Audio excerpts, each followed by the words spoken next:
Next up, we're going to learn how to use conditionals in EarSketch.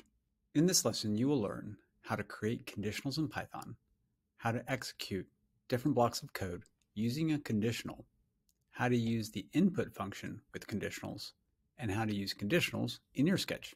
Let's talk through this code step by step, from top to bottom, just the way the Python interpreter will step through the code. We'll start by creating variables for 3 different beats from 3 different genres, one for house, one for electro, and one for hip hop. Next, we'll create a variable called request to capture the input from the user. We'll use the input function to create the pop-up window with a prompt for the user to choose a genre, house, electro, or hip hop. The user will type in their preference and it'll be saved to the request variable. We create a conditional with the if, elif, else keywords.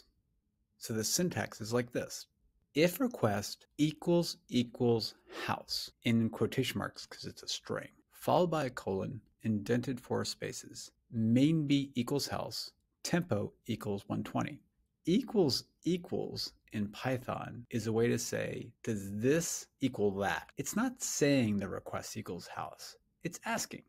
The way I remember it, it's like saying, does request really equal house? Because you can see it's not the same as using a single equals sign like we do with variables, as in the case of main beat equals house. When we say tempo equals 120, we're telling the Python interpreter that tempo equals 120. When we're saying request equals house, we're asking.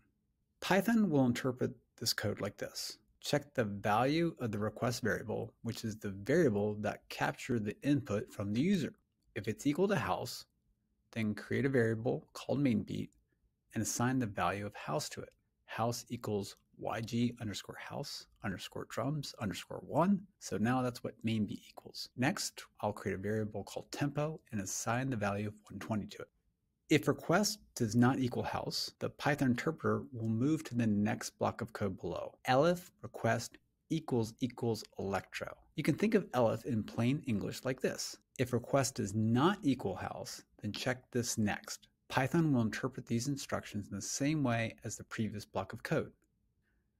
Does request equal electro? If yes, then mainBeat equals electro drum mainBeat 001, which is the value of the electro variable. Tempo now equals 125.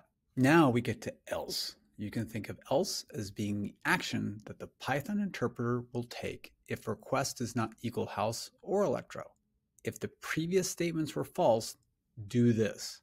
And by that we mean mainBeat now equals ontrep beat drum beat, which is the value of the hip hop variable, and tempo now equals 120. In other words, if it is not house or electro, then it's hip hop. Next, we will print the current values of mainBeat and tempo.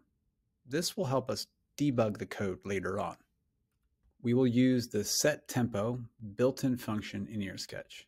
It does exactly what you would expect it to do. It sets the tempo, which determines how fast or slow the music will play. It refers to the current value of the tempo variable. It then uses fitMedia to play the current value of mainBeat on track 1, starting at measure 1 and ending at measure 20. Let's go to EarSketch and test our code to see what it does based on what the user types into the input field. Click the Run button. The input function creates the pop-up window with the prompt above the field with the blinking cursor that says, choose the genre, house, electro, or hip hop. The user types in the word house and presses the OK button. We have the variables for the 3 sounds saved in memory. When we ran the script, whatever the user typed into the field of the pop-up window will be assigned to the request variable. The prompt says, choose the genre, house, electro, or hip hop, because that's the value we pass to the input function. When we put those words in quotation marks in parentheses next to the word input, the Python interpreter reads the next line of code to check to see if the request is equal to house. The Python interpreter can see that's true, that the request does equal house.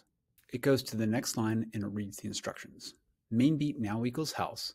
In the computer's memory, we can see that mainBeat now has the same value of house, yg, house, drums 1.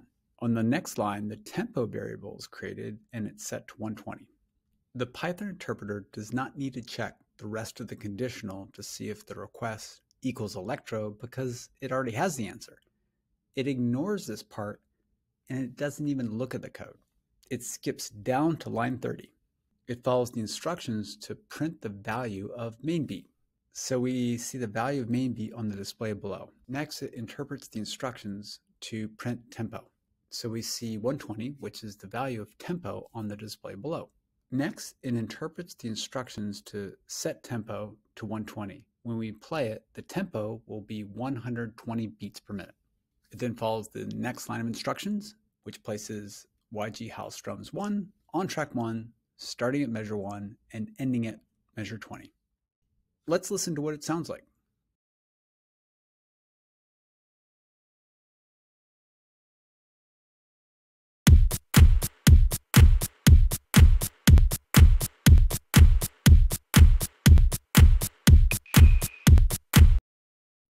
Let's run it again and choose electro as the genre.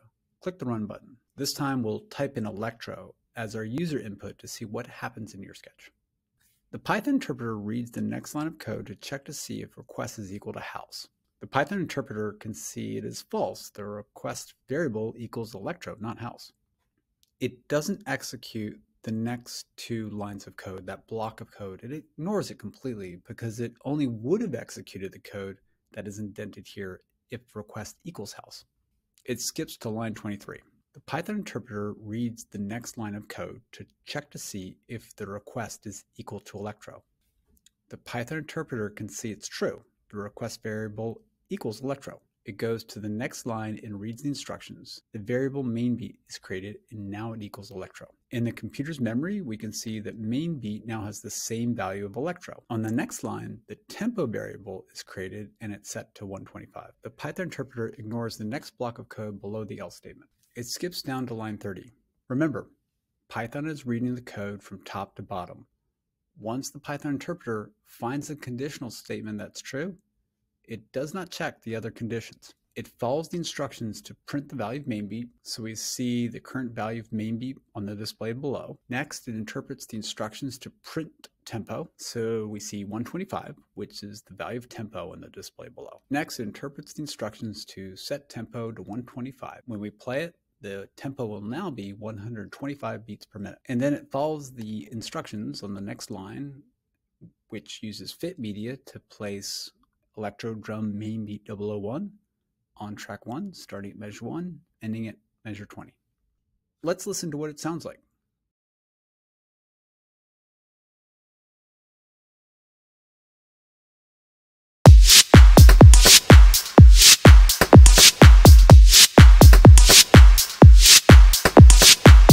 Okay, let's run it again and choose hip hop as the genre. Click the run button. The user types in hip hop this time and clicks the OK button. Because the user typed in hip hop, the request variable is set to hip hop. It checks the first condition. The value of request is not house, so this statement is false, and it moves on to the next condition. The value of request is not electro, so this statement is also false, and it moves on to the next condition. We reach the next line of code, which is else. Else simply means that if all the previous statements are not true, it would execute the indented block of code below the else statement. This block of code says main beat equals hip hop and tempo equals 100. It does not need to check whether the request is equal to hip hop because if it does not equal house or electro, it'll execute this code no matter what the user has typed in. That's why main beat now equals hip hop, which is on track beat drum beat. And that's why tempo equals 100. It follows the instructions to print main beat and it displays the value of main beat below. It has followed the instructions to print tempo and it displays the value of tempo below, which is now 100. It has followed the instructions to set tempo, so now it's going to play at 100 beats per minute. It has followed the fit media instructions again using the hip hop beat. Let's listen to what it sounds like.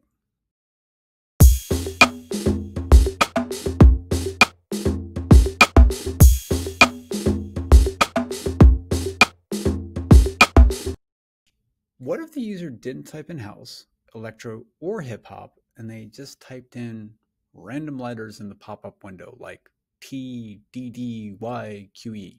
Well, in that case, it would just play hip hop.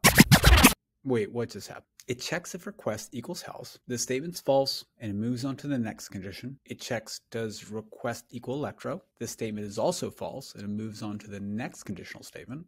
And this is what else means. Again, else simply means that if the conditional statements above were not true, it would execute the indented block of code below else. And again, this block of code says that main beat equals hip hop and tempo equals 100. It does not need to check whether request is equal to hip hop, because if it does not equal electro or house, then it'll execute this code no matter what the user's typed in. Now you try. Go to the example code for EarSketch and click on the button that says Import to Edit. Change anything. Break it, change it, make it your own, or start a brand new script and start coding your own conditionals and borrow whatever you want from this code.